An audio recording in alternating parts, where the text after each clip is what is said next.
Welcome back, amazing entrepreneuses and entrepreneurs, to another episode of Business Straight Up, the podcast for creatives and photographers to design a business and life they love. In today's episode, we are going to talk with the awesome Cheryl Chastain about capital B. You ready for it? Blogging. Is it still relevant? Does it even really matter? Is being published on other blogs worth the work or worth the potential heartache of maybe hearing no? Because that always sucks.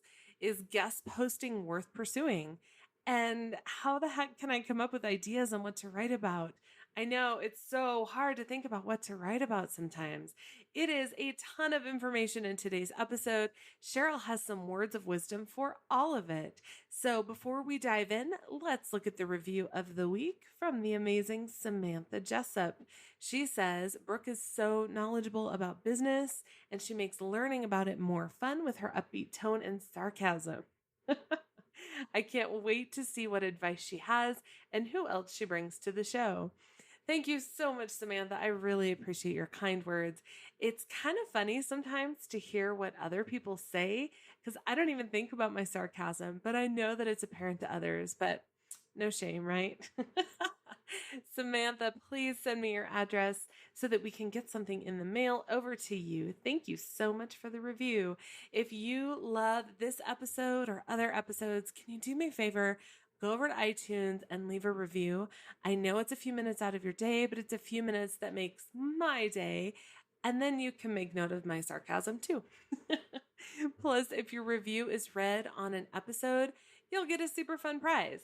And I promise, trust me, it's totally worth it, especially if you like beverages in the morning. I'll just leave it at that. So we did the reviews, call to action, check, the intro, check. Let's get into the episode with Cheryl.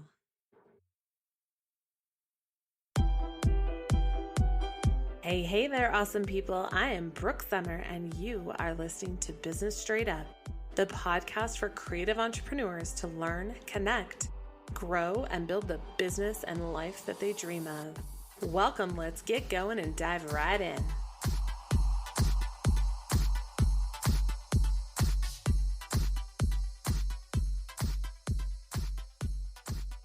Welcome back, entrepreneurs and entrepreneurs. I am so excited to have you today on this episode of Business Straight Up, the podcast for creatives and photographers and entrepreneurs to give you the business skills that you need to be successful and design your business and life that you love. I am thrilled today to welcome Cheryl Chastain. She is a freelance writer, entrepreneur, and event extraordinaire. She does event planning as well. But what we're going to talk about today is something that I get asked all the time when it comes to blogging or writing articles for your business. I know it's hard. It's not something that comes naturally to so many people, but Cheryl's going to help you out today. So welcome, Cheryl. Thank you, Brooke. I am thrilled to have you today. Tell me a little bit about you. What the heck do you do? How did you get there? All that good stuff. Okay, so I've been a freelance writer on and off for about 10 years. I started writing curriculum for an online high school way back when I was an English teacher. So when I wanted to get into writing, it was a smooth transition to start writing curriculum. And then from there, I ended up in marketing and doing some work on websites and things like that. And then blogging naturally came in at that point. In 2015, I basically decided I wanted to work from home. And so I went back to the curriculum writing for a while. I actually still do that a little. And then started offering my services for blogging and web copy and things like that. And that's what I've been doing since. So I write for an agency in Portland, and I write for individual clients, just providing them with web copy and blog posts. So what I do now is I've basically created a package option, and that's my company, Abundant Content. And I I offer packages of blog posts to, busy entrepreneurs that just aren't really wanting to do that themselves or don't have the time. So Perfect. That's that's me. amazing. So sorry. I apologize if you guys can hear. It sounds like the Air Force is doing some flyovers today. So I will do my best to mute, but we'll go with the flow. That sounds amazing. I feel like so many people don't even know that these writers exist, which is such a neat part of what you do is that you're able to capture someone else's voice to write articles that are relevant to their clients. Yes. Yes. So, my first question for you, I know we've talked about it on this show before, but I want to get your take on this. Is blogging still relevant? We live in a world of video content, social media, all of this noise that's happening all the time. Is blogging even relevant anymore? Yes, it absolutely is. And I mean, I don't even rely on my own expertise to say that. I work for a great agency in Portland that does SEO and blogging services and all kinds of things. And they are always publishing research on this, and it's still definitely a big part of online business. Very important. And of course, you always want high quality content. If you're just throwing out blog posts that are, just surface level details, that those aren't going to perform as well. But when you have content that is well researched, well written, and then also has the keyword factor in there and the SEO factor going for it, blogging is still very much a part of online business, and can really, really take. I don't use this phrase often, but take things to the next level. Absolutely. And SEO is something that I teach and work on a lot, but it's just one tiny part of blogging. I mean, you can keyword the heck out of an article, but if it's not a good article, why bother? Exactly. You're Yes. just pointing people to crap, and we don't want that. So there are so many different stages of being in business. And sometimes, even when someone has been working in their chosen industry for a long time, they still find themselves stuck on what to write about. So, what are some strategies for coming up with ideas on what to write about? Well, I know that for myself, I end up exploring industries outside my own for ideas. And then I take that and tailor it to what I want or what I need for a client or things like that. So, yeah, I mean, if you work in, let's say you work in a creative field, photography, I would go visit some financial sites, see what they're doing, see what their readers are looking at, and of course, not for those exact topics, but for the type of writing that they're doing, because it's going to be new ideas for you. And if you just go and then you try something else, try something really unusual, go read up on aerospace engineering or something crazy, and let your ideas flow and see what kinds of things they're offering for their clients and how you can do the same for yours with what's relevant for your clients. Yes, I agree completely. I always tell my students I grew the most in my business when I stopped looking at other people who were doing the same thing Mm-hmm. to go outside of Absolutely. that industry. Yeah. Absolutely. I love that. I know that one thing that has worked for me as well is to write articles based on the questions that I get asked all the time.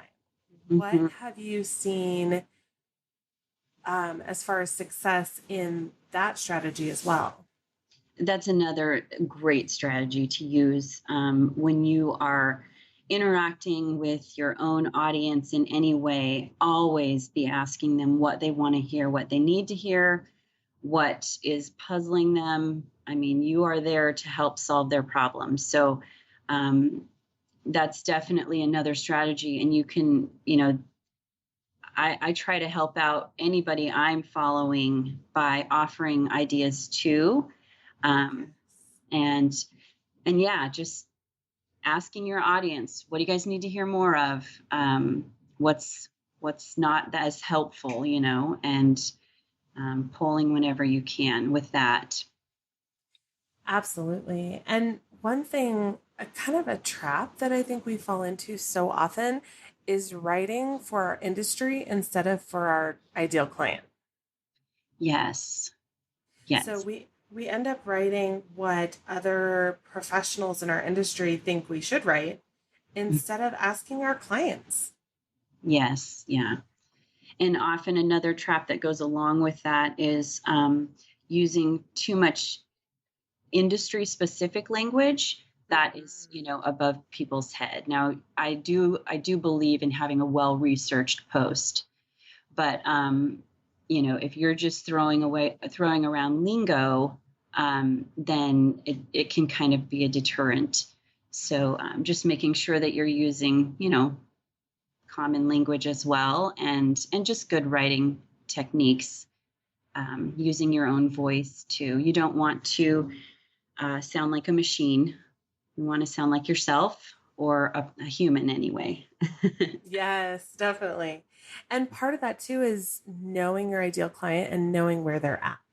Yes. Because if you are, let's say, a rocket scientist, then you probably will use a little bit of lingo because you're talking to Mhm. other rocket scientists. It just really depends on that ideal client and meeting them where they're at and understanding what they might know or not know when it comes to their research and looking for someone that does what you do. Yes. Yes. Yeah, and definitely, well, you've just said it, just knowing your client well, asking the questions. Yes, absolutely. Definitely. So, when it comes to blogging, what are some best practices to keep in mind? Okay, so one of the things you want to do is you want to mix it up. You don't want to have, let's say, the same length of post every time that publishes. You don't want to have the same types of topics. You definitely want a variety. And it's also recommended to have a mix of long form and short form content. We all know that those bullet point blogs perform pretty well. I mean, they're very shareable and that kind of thing too. But long form content is still very much a part of the blogosphere, I guess you would say, and for good reason. When you have somebody on your site and they are into an article and they're getting great benefit from it, they're sitting on your site for a long time. That is very helpful for you. Yes. And also they're gonna really appreciate getting that well researched piece, and something that gives them some meat to chew on. Yes, I love that. What are some, I know that for me personally, I can write a huge long post, but I struggle with the short ones. You Mhm. said that the bullet point posts tend to perform very, very well. Can you expand on that? Yeah, I mean, in my experience, it's just mainly, they're very shareable. They're a quick bite. People usually will click and read real quick. Your 5 tips for whatever. That's it. Those are still useful. You don't want to just use those, but they are helpful for just quick tips, that kind of thing. And like I said, shareable. So that's just what I meant with that, I guess. But again, if that's all you're publishing, that's going to get pretty old fast for your readers. So you want to make Sure. that. Sure. And when you think about like the things that people click on in social media, like just think of yourself. If you see an article on Facebook, what are you going to click on? I think those look at these 5 tips that I have for this definitely get a lot of clicks, which makes a Mhm. lot of sense. Yes. Yeah. Yeah. And I mean, we all spend more time on social media than we mean to. Right? And It's a so, rabbit hole. yes, it is. Um, so those are helpful in that someone can quickly just consume that, and they're getting interaction from you, and and benefit from you. So that's a positive touch point for them as your client and as your reader. Um, and then, like I said, you're going to mix it up with long form content too, so that, we're dealing with intelligent humans, and they may save it to read it later. Um, but those that are interested will really, really appreciate getting the detailed pieces with what would be technical in whatever field you're in. So Yes. So let's talk about that for just a second. Again, back to the short ones. Mhm. Why would I put those on my blog instead of just putting them on Facebook or Twitter or Instagram or whatever? Oh yeah, that's a good point. So you want your visitors on your domain. Uh, Yes. you want them visiting you. You want them interacting with your content there. And that's for SEO. That's for also just human interaction. Like, you want them used to going to your site, and you want it associated positively in their mind with a place that they get benefit. Um, Yes. so, yes, you definitely want them clicking over to your site whenever you can. And sometimes people experiment with their own ideal clients and their own audience. They'll see, does my audience appreciate getting my post all in the email? Like, if I'm posting something and then I want to send it out to my list, does my list, just read it there, or do I want to have them click and read it over on my site? I personally always recommend having them read it on your site, but I do want to just say, like, every readership is a little different, and you should experiment with your own audience to see what's best for them. Absolutely. And I also find for myself that part of it comes down to controlling my client experience. Hmm. I can't control the atmosphere on Facebook. If they are surrounded by angry political posts and they're reading mine, then I don't want to be associated with that. That is such a good point. Yes. So, directing people to your website, to your blog, you can control what they're seeing. You can control the sidebar. You can control the colors and the atmosphere and everything around them. Absolutely. Yeah. Fantastic. Well, I one thing that kind of comes up when people ask me about blogging is they always say, "Well, how often do I have to do it?" And I have always said consistency is king, whether you do it once a week or once a month or 5 times a week, but you need to be consistent. What do you think about that? Where do you stand when it comes to consistency? Yes, I totally agree. Just having it predictable is important for your readership. But also, let's see, I was going to go somewhere with that. Let me think here. Having it consistent, and then also, oh, that's funny. My thought just left my head. No worries. Not a problem at all. Consistency is so important in pretty much everything. It's one of the things that's hardest for me personally. Yes. um, but having that consistency is something that your clients look forward to and they look at and they want to see. So it's absolutely important. And sharing your post consistently too. Let's talk about sharing. When you've written this amazing article that you love and you poured so much time into it, you researched everything. How do you share that? How do you get readers there? So again, this is something where you're going to experiment with your own marketing a little. But you want to be wherever your own audience is. So Mhm. when it comes to social media platforms, you can waste a lot of time in one place if and realize that that's not even where your audience lives. That's not where they spend their time. Mhm. So you definitely, that's part of knowing your ideal client, and you definitely want to share often with, and you can even repeat sharing things. Again, you're experimenting with your own marketing there, but I know that some bloggers will release twice, sometimes to their email list, and just knowing that some of their audience will read it in the morning and some will read it at night, that kind of thing. Yes.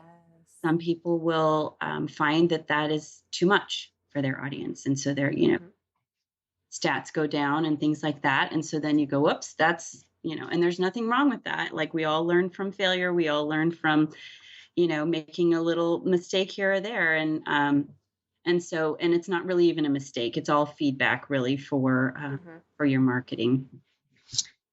So yeah. Absolutely. Definitely. And repurposing that content. I mean, sharing even with your email list, even if you have a high open rate of like 20%, that still means that other 80% probably didn't see it. And so resharing that content, as long as you're not super annoying about it, I think is such an amazing marketing tool. Yes. Yes, I agree. Yep. And we're all busy and we all have to, you know, we're all dealing with full inboxes and Yes. full feeds and notifications. So it does not hurt to experiment with releasing things a few times.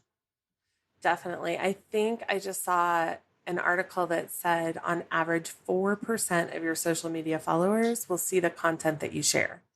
Oh, wow. Yeah, that's low. That's crazy low.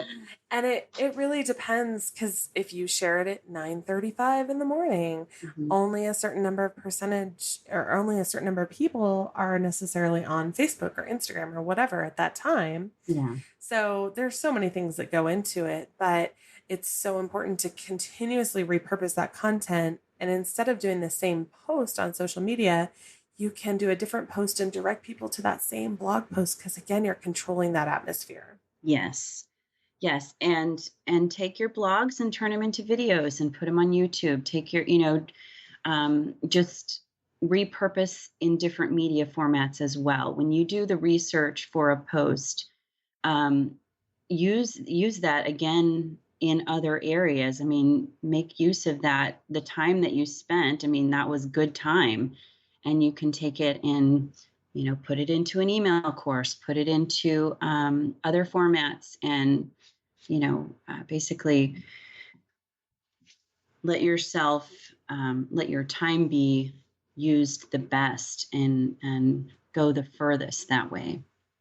Yes, if you have spent that time, you've put in the effort, as long as the article is still relevant, reshare that bad boy. Yes. Yes.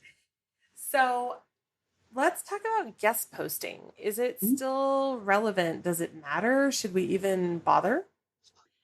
Yes, and you're gonna, okay, so just like anything on the internet, you can find people that say it's great and people that say it's not. But what I see most is that it is a fantastic way to grow your audience.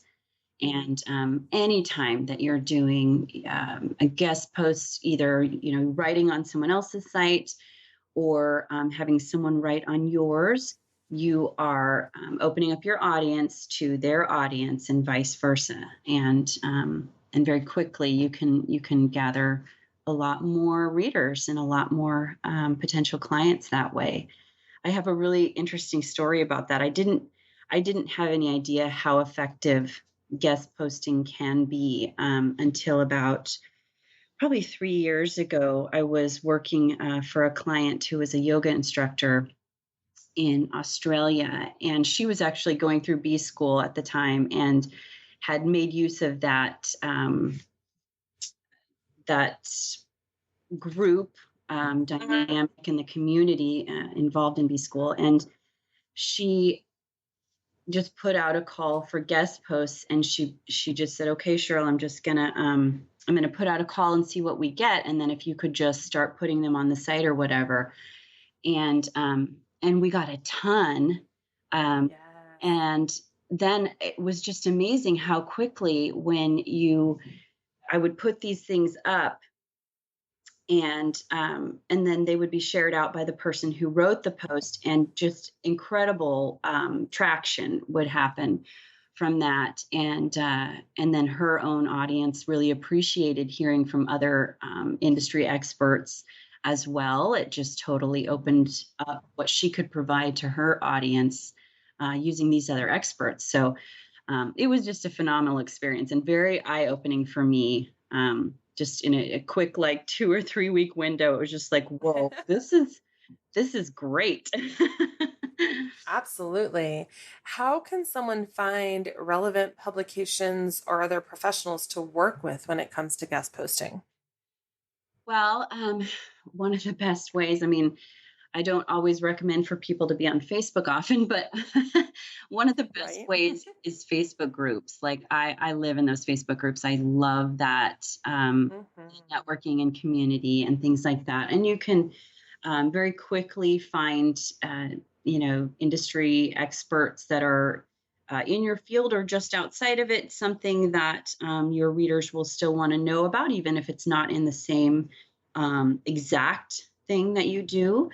uh, Hmm. you can find people that do something similar and then and ask them to do a post, or really just doing a call out for guest post is often effective in a group and things like that. So, and then of course, physical networking is still a thing, and it can be really really beneficial to work with somebody um, that you have met up with in a networking environment and then ask them to do a post. Absolutely. I think that the core idea of guest posting comes down to that ideal client again of, are these people serving the same ideal client or someone similar? Hmm. Yes. Yeah. Because, for instance, I am a boudoir photographer. I work primarily with women. So I'm probably not going to have a men's fitness guy Right. do a post. Yeah, like it has to overlap, but maybe a lingerie designer Hmm. or maybe a stylist with skincare tips, things like that. You kind of have to think about where it overlaps and who would have an audience that you want to open up to. Yes. Yes. And that going back to that same story I just told with the guest posting, Mhm. that was another part of what I learned in that experience was that we brought in nutrition experts, we brought in um, folks that did different types of physical work in addition to yoga. Um, Mhm. and like I said, this particular client of mine was a yoga instructor, but just in broadening our reach a little bit, into clean eating experts, into folks that could just share a great recipe. Even that much was beneficial to her readership because Yes. that was something they were interested in too. Yes. And it all comes down to that idea of, can these people serve my ideal client? Yes, yes, Absolutely. Well, we all know that time is crazy valuable. It is the one resource every single one of us has the same amount of every day. hmm What what tips do you have to offer someone who feels like they don't have time to blog? How can they do more in less time? So I have two really, really important tips with this. The first is to batch things. Um, Oh my gosh, yes. yes. So when you sit down to think about a blog post, do not just think about one. You want to set a time to generate a lot of ideas at once. Look at the calendar all at that time, and if you can set a day aside for just putting together your post for the month or whatever, I mean, just write like crazy that day, and you will Mhm. be amazed. It's amazing how much you can get done just by batching things. And then the other thing that I really recommend trying, it may not work for everyone, it's kind of a different style, but how I have found I can save a lot of time is by talking through a blog post and recording it audibly Mhm. on my phone. And I can be sitting at my laptop and have, multiple windows open to the research that I want for that post. and just be talking into my phone as my eyes scan down these articles, and I'm literally writing a blog post as I'm sitting there, and it goes really quickly. And then all it's just a matter of going, and I do this in a Google Doc or whatever, and then just going back to the Mhm. document and editing, rearranging how you want it, and that kind of thing. But I have found I can save a ton of time by talking it out first. That is really interesting. It is not something that I have ever considered, but it's kind of what the podcast is, which kind of cracks me up because ever since I started the podcast, the show notes become a blog post Uh-huh. that is from the audio. And it's so brilliant and it's so easy because how many people get intimidated by that blank screen Mm-hmm. in writing? And it's so overwhelming. But if you sit down to have a conversation, it's so easy. Yes, yes. And it also lets I have found anyway that my own voice comes out a little differently. And I don't mean, I just mean like the writing voice. Uh, Hmm. I can be a little bit more genuine in how I talk. Of course, I'm picturing um, my reader or my audience, and sometimes I'm doing this on behalf of a client, so I'm picturing their audience. Hmm. Talking to them like they're humans, and Yes. because they are. Yes. And I think that could be especially helpful if someone feels that they struggle with grammar. Hmm. Because when you're speaking, now you're still going to have to go in and edit, of Yeah. course, because our phones are not people. Well, and yeah, you're gonna But get some funny things in there with how yes, your audio reads it. But go ahead. Sorry. yes, but you can actually outsource the editing of that as well. And there are people on Fiverr and other outsource working sites that will edit that for you. So if you just speak a blog post, you can pay someone $20 to go in and edit it for you so that you can just copy and paste it into your blog. And it's Absolutely. still your words, it's still your voice, but they will go in and fix the grammar and everything like that. Yes, and again, that's where batching a bunch of those and then sending them off to an editor would be really, really helpful. Oh my gosh, that would be amazing. And just to get all these like completed blog posts back in your inbox. Can you I imagine? know. And then it's just you're like loading them in and you're just like, all done now. Right? You just got to make the images, which actually you can outsource that too. So Mhm. it'd be all good. I love the audio. I've never thought about that for blog posts, but it makes so much sense to have someone take care or to have the software take Mhm. care of that for you because we are fortunate enough to live in a time when we have that capability and we don't have to write everything out by hand. Right, right. Yep, exactly. Love that. And batching is something that I've taught for a long time. Oh my gosh. Are you familiar with the concept of context switching? Oh, yes, yes.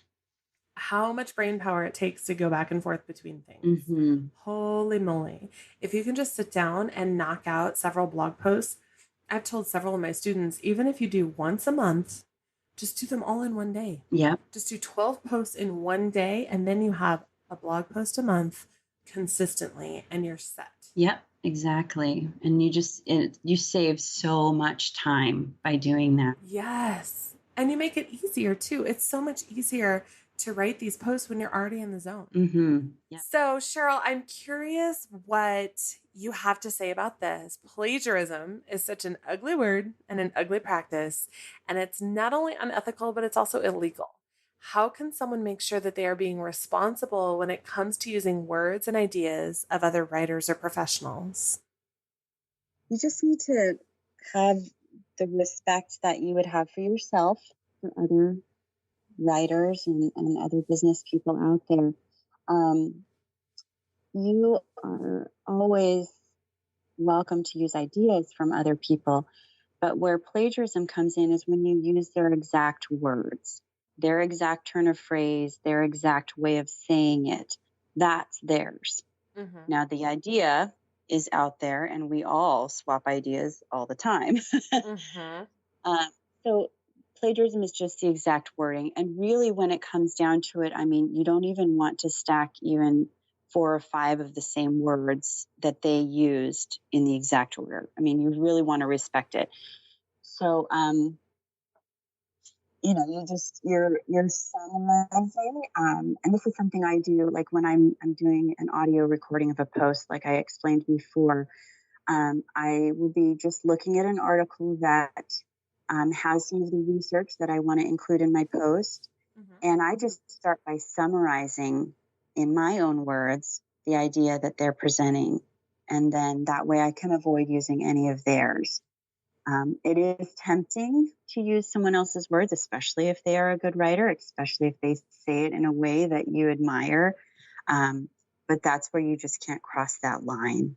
Yes, definitely. And speaking as someone who has had my actual copy on my website copy and pasted, Yeah, it's infuriating. oh man, it sucks. And I hate this idea that um that imitation is the sincerest form of flattery, because it's not imitation when you take exact text. That's right. That's right. And Yeah. it's something that we really have to be careful about. And like you said, the idea is out there. I can look at a wall and say, well, this is how I would paint it. Well, everyone else is probably going to use very similar ways to paint it, but how you present that idea and how you present the process and the technique is what will set you apart.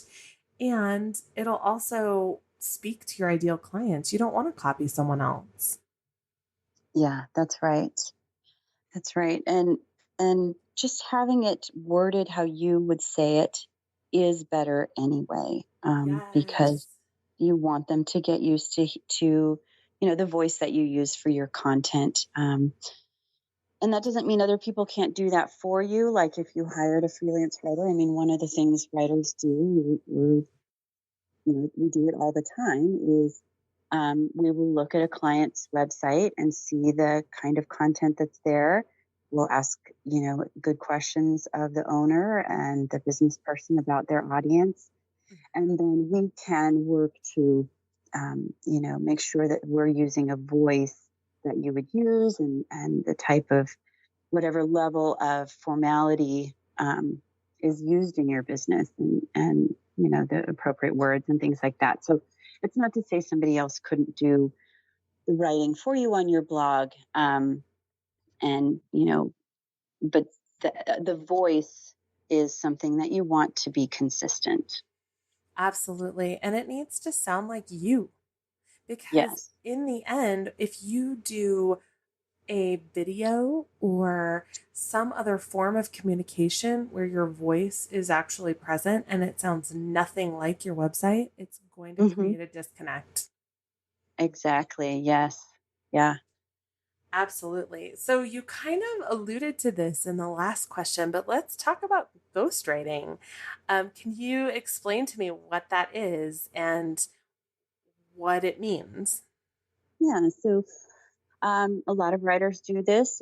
It's just a certain form of freelance writing, where we just are writing on behalf of a client. And I even write on behalf of, for my larger agency clients, I'm writing on behalf of, just a media person at that location.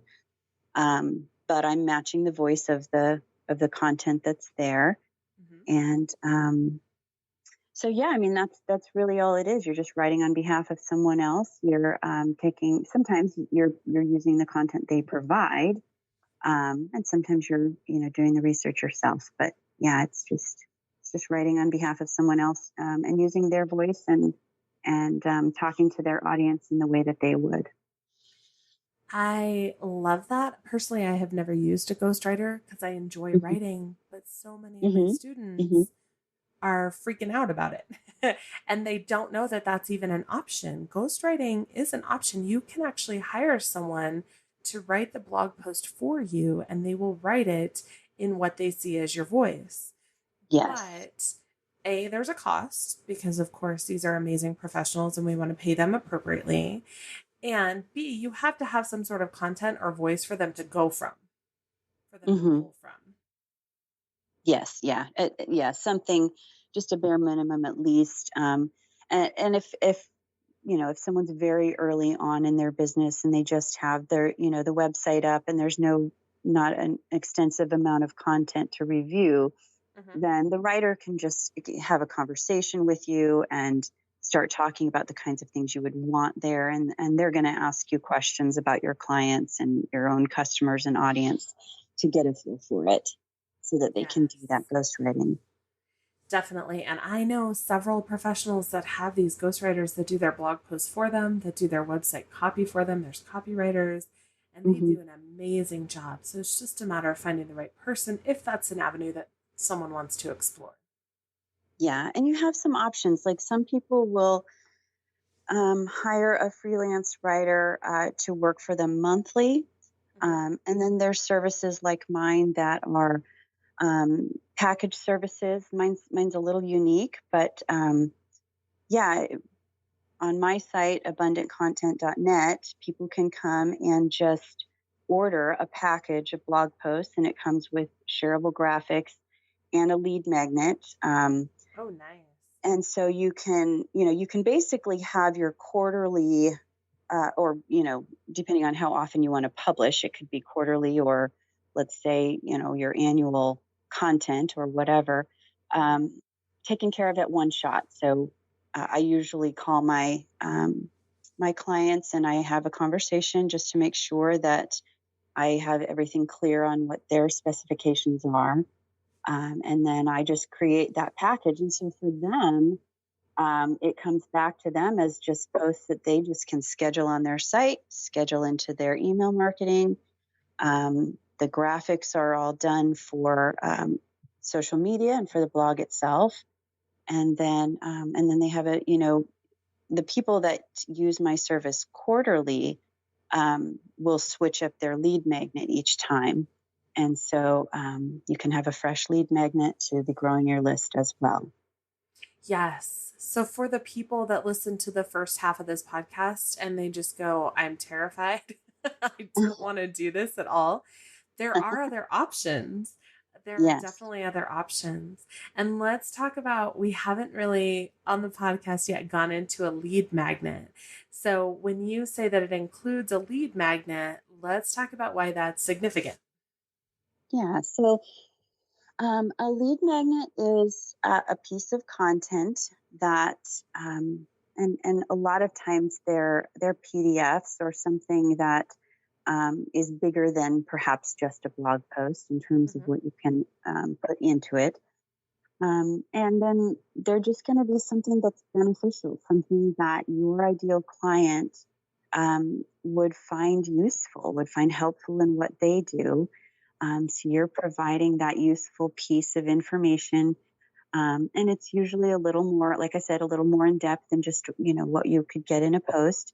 Mhm. You can have a lot of content in there that is, you can have graphs, you can have images, you can have, bulleted instructions.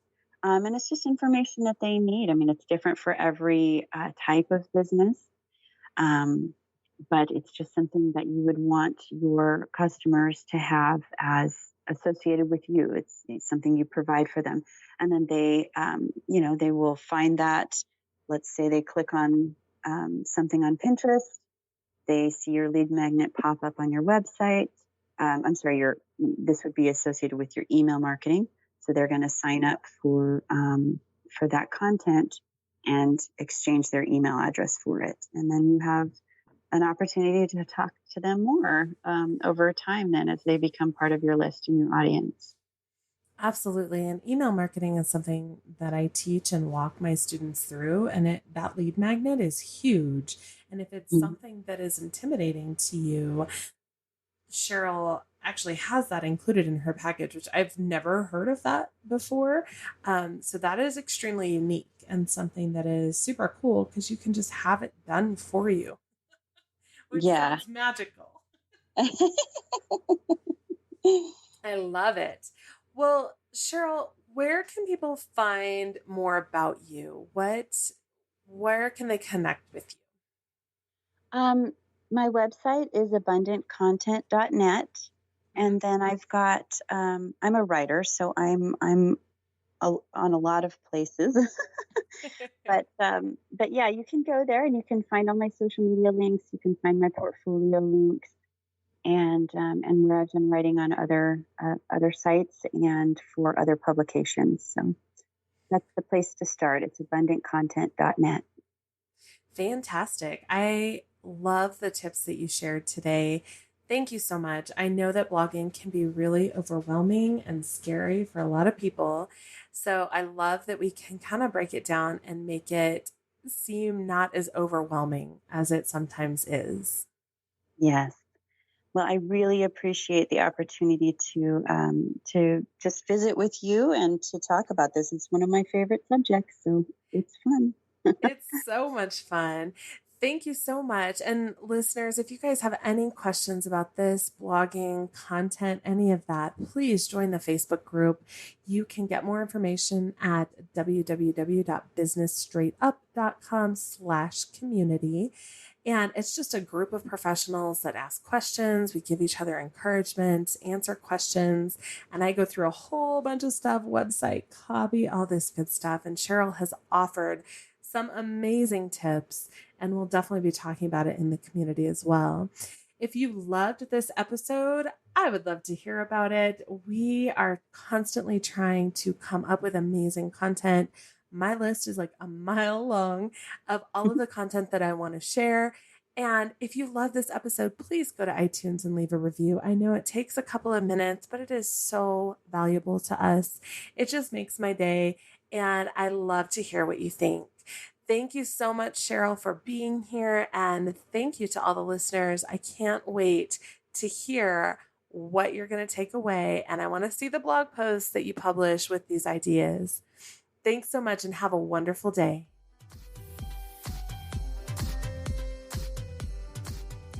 Thank you so much for listening to Business Straight Up. I'm so glad that you could join us today.